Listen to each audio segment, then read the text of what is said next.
Welcome, today in front of me CUBOT King Kong Mini 2, and I'll show you how to check battery temperature on this device with Ampere app. So just go to the Play Store first, and now here in the search pool type the Ampere.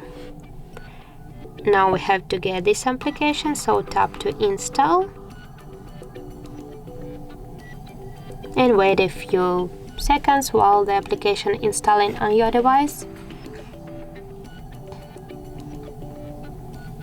Now just open the application and here click yes, I agree, pick close, and on the left down corner tap to OK.